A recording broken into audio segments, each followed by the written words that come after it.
Of all the foods that you can make, bread is one of the most simple and versatile, but it can also be very intimidating to those who haven't made it before. And it can be especially hard if you don't have something like active dry yeast. But what if I told you that there's a way you can make bread at home without having to risk going to the grocery store and exposing yourself to all the Karens screeching in the streets at the moment? You can make bread with nothing but some water, flour, and salt. Well, this is apart from the dishes, but you get the idea. It's also fairly simple, though it does take a significant time investment. But if you have a lot of extra time on your hands like me, it might be just the thing for you. Let's get started, shall we? First things first, though, I have a confession to make. I'm sure this is surprising, but bread is not an original recipe of mine. Shocking, I know. More particularly, I started making this kind of bread after watching Binging with Babish's video with Joshua Wiseman about it. It's a great video and I highly recommend you watch it, link is in the description. Thing is though, I find that many of Babish's recipes are kind of inaccessible for me because I either can't afford or don't have access to a lot of the ingredients and tools that he uses. This isn't to harp on Babish or anything, of course. I love his content and he was partially my inspiration for making these kind of videos. However, they're not the friendliest recipes for the cash-strapped university student like myself. So what I'm doing here is a slightly adjusted version of that recipe from the video that I developed with what I had access to. It's definitely not of the same quality by any means, but if you're bored or desperate for bread, well, it's something. I should warn you though, this whole recipe, although it isn't that actually hard, takes about 2 days. Or a week if you count the starter making. But you have no need to fear with me as your guide. Okay, I'm fairly sure that I clogged up my drain. What the fuck? What the hell is that? Yes, I did in fact forget the carrots while cooking this. Okay, well that's besides the point. It'll be fine, trust me. In terms of tools, Babish uses some very tasteful wicker baskets for the loaves and an enormous Dutch oven pan type thing for baking. To substitute the baskets, I'm using some loaf pans, and to substitute the Dutch oven, I'm using this thing. This may or may not have been the result of my last attempt at this recipe. You'll also need a pair of towelettes, some saran or wax wraps, various measuring devices, a small bowl, and a large bowl. Oh, and an oven. That's generally important too. As for the bread making itself, the 3 main ingredients are, of course, as I mentioned, flour, water, and salt. But you need 2 types of flour for this kind of bread. In the good video for this recipe, they use specific bread and whole wheat flour. In my case, I'm using all-purpose and rye because it's what I have. Although it's not quite the same, rye flour, like whole wheat, has more nutrients that we'll need for the yeast. Speaking of which, as I said, we won't be using extracted yeast for this recipe. However, yeast is a vital component of bread making, so what do? We make our own.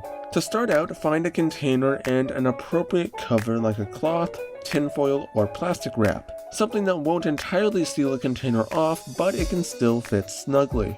Next, take out both types of flour and put a tablespoon of your bread flour equivalent and roughly a teaspoon to half a tablespoon of the whole wheat flour equivalent. Next, put in enough water to make a thick paste, cover, and let sit overnight. What we're doing with this concoction is basically breeding wild yeast microbes to use in our bread. You want to regularly feed the starter with some all-purpose flour every day until it's bubbling and has risen with a strong vinegar-like smell. This should take roughly 3 days. If you find this not working, don't worry. The starter making process is fairly forgiving. At any point if you feel the starter has died, add in more flour and water and keep feeding it consistently. Once the proper smell is attained, take a portion of the starter out of the jar, put it into a new jar, and rinse and repeat the feeding process for up to about a week or so. You'll eventually get a bubbling mixture that has a strong yeasty or almost cheesy-like smell. It'll be awful, but that's when you know it's working. Now this new starter I made will take a while and I don't have a week and a half to record this, so I'm going to pull out one I already made. From there, we can start making the bread itself. First, we need to make what's called a levain from our yeast starter so our bread rises.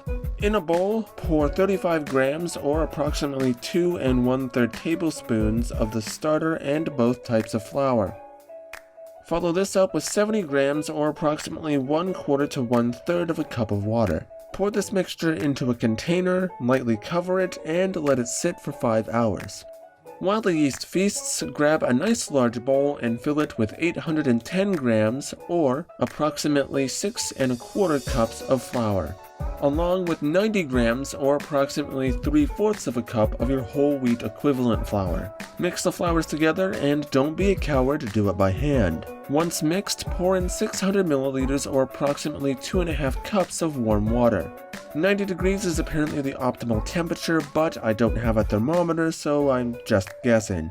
You don't have to knead it, you just need a nice, shaggy consistency. I should point out, since this is a very imprecise version of this recipe, you might have to add more water or flour to get the right texture. Once the dough looks more or less like this, cover and let sit for at least an hour.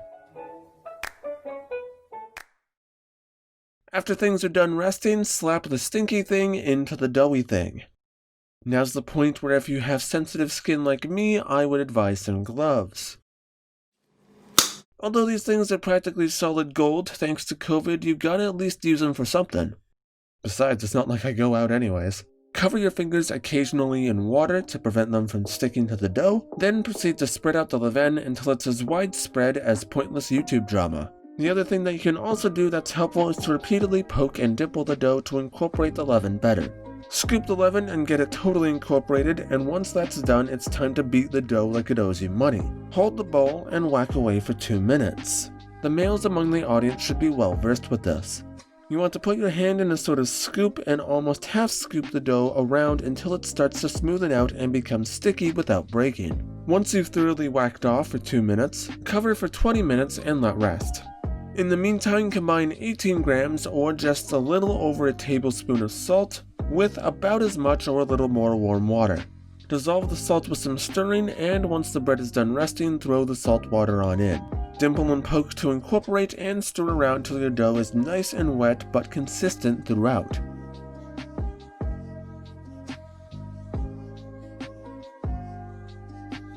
Once the leaven is incorporated, find the cleanest counter space you have and plop the dough out. I initially had the idea to use a cutting board instead, but you'll find out that that's not so practical. If you thought that stirring before was too much of a workout, well, there's no going back now. The dough is currently sticky and doesn't really stay together when pulled. We're going to change that through the process of some elbow grease. Pick the dough up by the center, turn it 90 degrees, and slap it against the counter. Bring it up slightly and then fold it back down. And now you see why I don't recommend the cutting board. Do this for about 5 minutes or until the dough is smooth. Bam! Now we have a sort of little dough baby. And just like a baby, we need to make sure it's warm, covered, and that it calmly rests.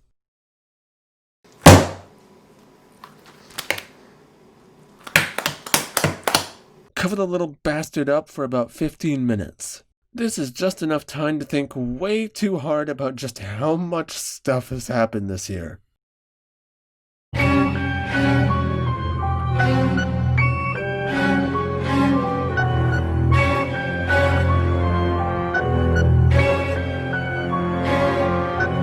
"15 minutes of anxiety and existential dread later, uncover the dough and begin folding. For the folding, dip your hands in water again and reach under the dough, stretching a part of it as much as you can without tearing it.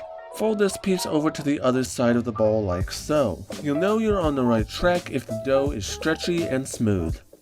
Cover and let rest for 15 more anxiety-ridden minutes. You'll be repeating this process about 4 times altogether. Later.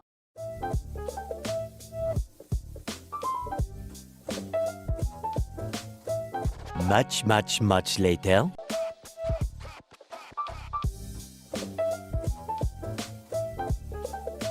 So much later that the old narrator got tired of waiting and they had to hire a new one.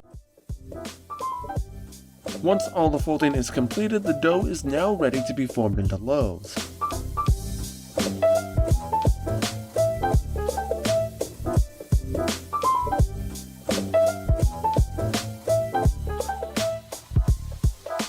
Now, you could use some kind of fancy schmancy bread knife for this procedure, but I like to do things the old-fashioned way. Once they're cut, turn the loaves inwards to get a nice round shape. Let rest again for 3 minutes. Meanwhile, we're going to start prepping the pans for our loaves. These aren't the actual pans we're going to be cooking with, but they at least give a nice loafy shape. Put a preferably clean towel into each pan and give them a nice sprinkle of flour. By the time you're done that, you should be ready to put the dough in. Flour the top of your bread just a tad, and if you're using your knife, flour that too. Use it to loosen up the bottom of the dough and carefully flip it over, only to then realize this really isn't the best knife for this and use your hands instead. Something tells me I probably should have floured my counter. But now, as you can see, the top of the dough is sticky. We're going to grab the edge closest to us, fold it towards the center, fold in the side edges the same way, and finally fold the edge farthest away from us all the way to the back to create a nice tucked round shape.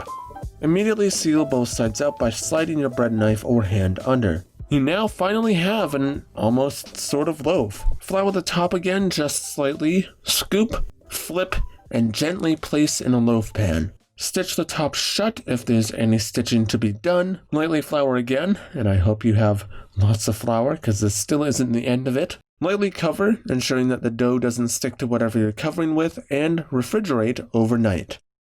This should give you just enough time to procrastinate on cleaning the absolutely cataclysmic mess you've created. The next day. Before you actually start baking the bread, it's advisable to preheat your Dutch oven type thingy. In the Good Bread video, they set their oven to 500 degrees and preheat overnight. But electricity is expensive and this recipe's taken long enough. I'm instead setting my oven to 500 degrees and preheating my baking device for only about an hour or so on the day of. While that's going, take your loaves out from the fridge and once again dust them with a generous helping of flour. Once your baking pan is preheated, flour that a little bit as well on the area where the loaf will sit. You're then free to place the loaf on the pan, but be very careful not to burn yourself. More flour on top and find a sharp knife. Score the bread how you like. Since I'm doing this whole thing the simple way, I'm going to score it the simple way too, at a 45-degree angle near the center. You should get about a ½ inch to a 1/4 inch deep. Cover your pan and place in the oven for about 20 minutes.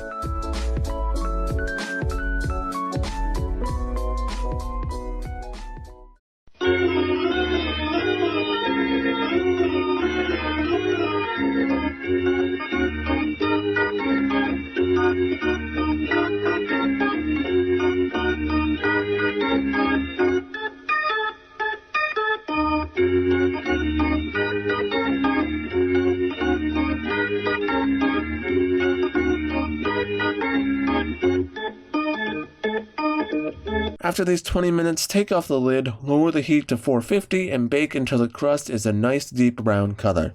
This can take up to about 40 minutes to an hour, so keep checking on the bread to make sure it doesn't get too burned.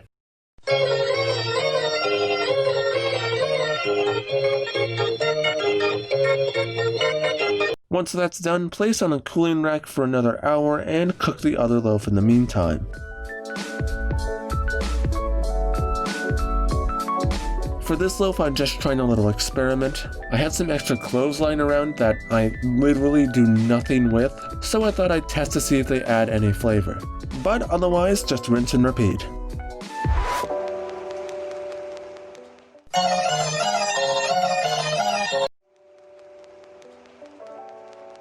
Now we let this cool too.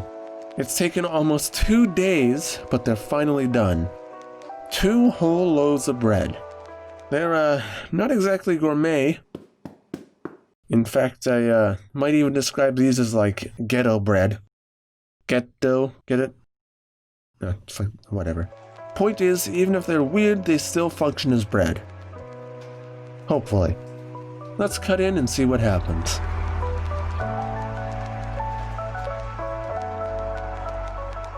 Unfortunately, it seems that this bread not only didn't rise as much as I thought it would, it actually made a giant hole in the crust. The crust hole was something that was a problem in previous times I made this, but it definitely rose a lot more. My guess is that this is because the starter I was using was a little old. As for the crust hole, I'd blame the flour. This has definitely resulted in a very thick, hearty bread. Although this isn't too much of a problem when the loaves are fresh, if you try to eat them even just a day later, you might find they're a little tough, almost too hearty in some way. But fear not, as with everything except my relationship status, there's a solution. To soften the bread and make it more edible when it's older, simply eat it with soup or some kind of sauce. This stuff pairs fantastically with dishes like curry, or goulash, or maybe say shashuka. Oh wow, I have a video on shashuka. You should watch it if you haven't already. Maybe you just, check it out. Just saying. Well, with that, you hopefully see now that you don't necessarily need scales and bread knives and a metric system to make bread. You just need a little bit of know-how, experimentation, and a lot of praying that you can get the stains out of your pan. And if you enjoyed what you saw, it'd be a huge help if you left a like, subscribed, all that YouTube stuff. And with that, I bid you adieu.